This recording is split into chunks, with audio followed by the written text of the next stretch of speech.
Right, so I get what you may be saying right here. That may be that Liam, it's a bit late for this, right? And that could be the case, but in my opinion, this even proves why this video should be done, because I've completely forgot about this guy's existence. It's quite bad. I did a post about 4 years ago it feels like now, about how I believe Phil Foden is the best or the most talented player in the England national team. This was 4 years ago, right? I really love Phil Foden. He's like a guy that should be from La Masia, that is English, has a technical ability of all the world combined. He is who I think the England team should be built around. That was how highly I rated Phil Foden 4 years ago. Even back during the World Cup, Qatar World Cup 3 years ago, I also said that. I really loved him then as well. And that maybe it can just one day click for the England national team. And that kind of faded away in my opinion. Last season, so that being the 23-24 season, he had a great year for Man City. Last year was the complete opposite. What is Phil Foden's actual raw stats from last year? Like, was he as bad as people made out to be? 28 games in Premier League, 7 goals and 2 assists is quite poor showing. If you add all competitions, excluding the recent Club World Cup, it's 46 games, 10 goals and 6 assists. It's not great, especially for a player that should be now reaching the prime years of his career. He's 25 years of age, was 24 last year, and really should be stepping forward. Now, with Rodri being injured for City, with many players in the squad being as poor as they were, it led to many more ideas that Phil Foden is so-and-so a system player. The idea that Foden thrives in a certain system where everything is going according to the manager's plan.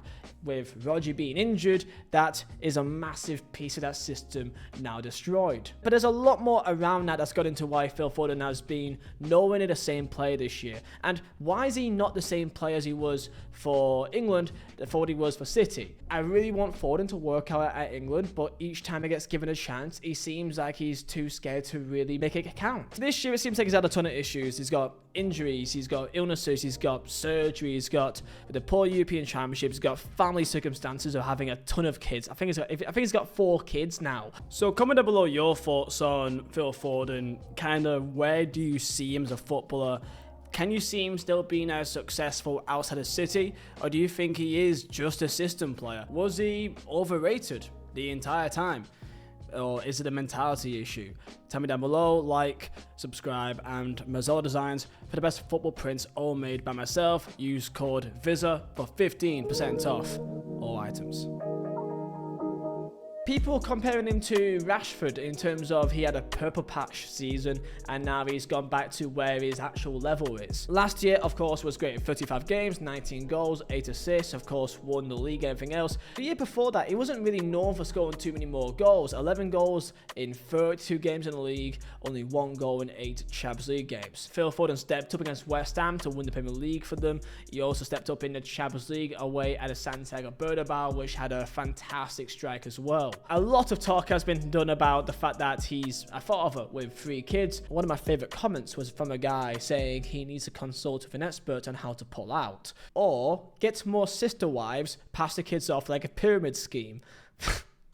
Like, that's actually kind of funny. Granted, I don't think kids is a reason of why he's been playing poorly. Like, granted, don't get me wrong here.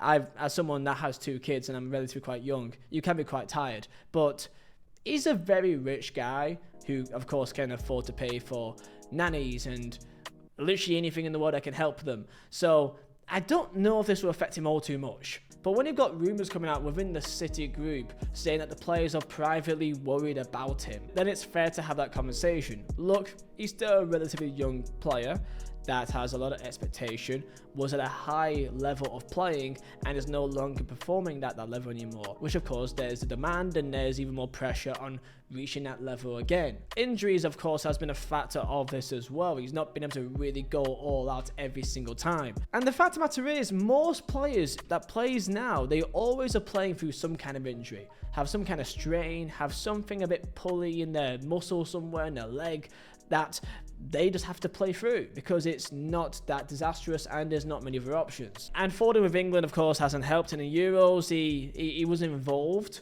but people probably wish that he wasn't. And then under Thomas Tuchel got brought in, and then of course got put down to the right wing and didn't play well because Phil Foden cannot play in the right wing or left wing for England. Again, the system at England just doesn't suit him.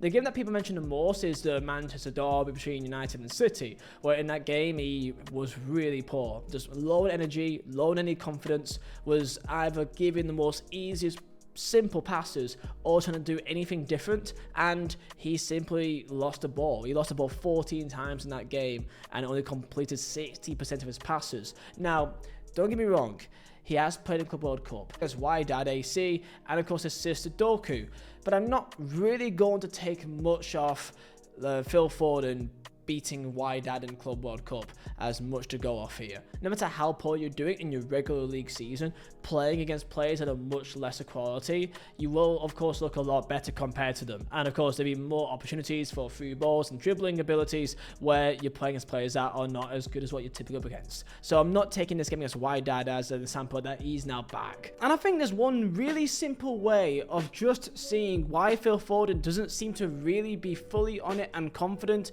when everything isn't perfectly set around him in the perfectly created environment that he's been used to throughout his entire academy days. And that is because physically he's not that fast and he's not that strong.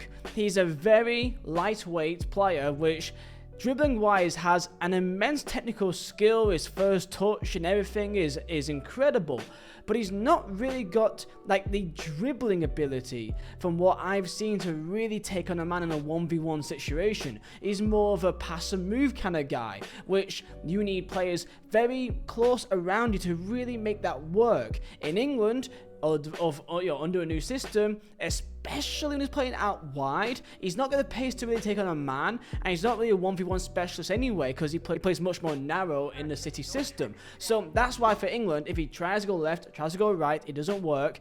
You try to put him in a 10 and you'd think now Phil Foden in a 10 for England, it should work. But realistically, he's not as good as a number 10 in my opinion compared to what we see from Jude Bellingham for England that's had much more actual efficiency. He contributes more goals and more assists. He is more noticeable. When Foden plays, I feel like the game goes by him faster and you don't really notice him. He blurs into the game. Now look, again, as I said, he did score and assist against Wydad, and he may have a decent game in the next game they play for the Club World Cup. Who did he even play? Let me just double check here. For City, they play up next against Juventus. That's a pretty good test, right? In 2 days' time. Let's see how he does against Juventus. But we have to wait and see, don't we? This is not because I hate Foden or something. I think sometimes in a situation like this, it's as simple as just look at it with your own eyes and see what you see. And that is, he can't really take on man. He's not that physically strong, and he's not that physically fast. But he's very good technical in tight spaces, and that's where he roams. And there's a part of me that when I talk about Foden, I'm actually really annoyed because I just think he should be a level above this at this stage. Like, I think he has a talent and a technical ability that should put him beyond having these conversations about him. The consistency has not been there this year. It could be a one-off, and I hope that it is, because for England, I hope that they do well. But my good God, football is all about confidence. Like, the game is nothing but confidence. And Phil Foden, he's not really helping the idea that he is a system player, because people may say, yeah, but he played in different positions for City, so like he's not a system player. But I just think that in that City system, I don't think it makes much of a difference where he plays. Most people, including me, wants him as a number 10. However, potentially the greatest coach of all time in Pep Guardiola staunchly refuses to do so on a consistent basis. Even when KDB, Kevin De Bruyne, was no longer available, he was injured and so on and so forth, he refused to play him as a number 10 centrally. Phil Foden is a forward based on how he positions himself on the pitch. He's someone that plays somewhat childish, that wants to get the ball and be as direct as possible and go at players, and not really have that patience to really go in between the lines and wait for the ball to come to him. He always wants something to happen, which is thoughtful, maybe good to see, but at a top level, in these positions, it's not necessary, and it's actually more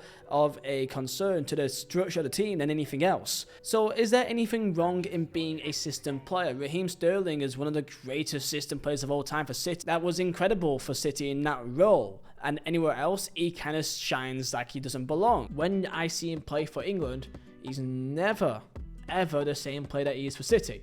4 goals in 45 games, and in most games that I see him play, he's barely even involved. Like, he is a passenger in many of those games. So, he's got to prove himself. Club World Cup, we've seen him score against Wydad. Let's see how he does with the rest of it. But him being tired and mentally fatigued, him playing in Club World Cup in America in amazing heat, isn't really going to be helping him, I don't think. So, I don't think if he's tired and has fatigue, I don't think this will help too much. So, just gotta find out for next year. Comment down below your thoughts, like, subscribe, and I'll see you boys next time. See ya.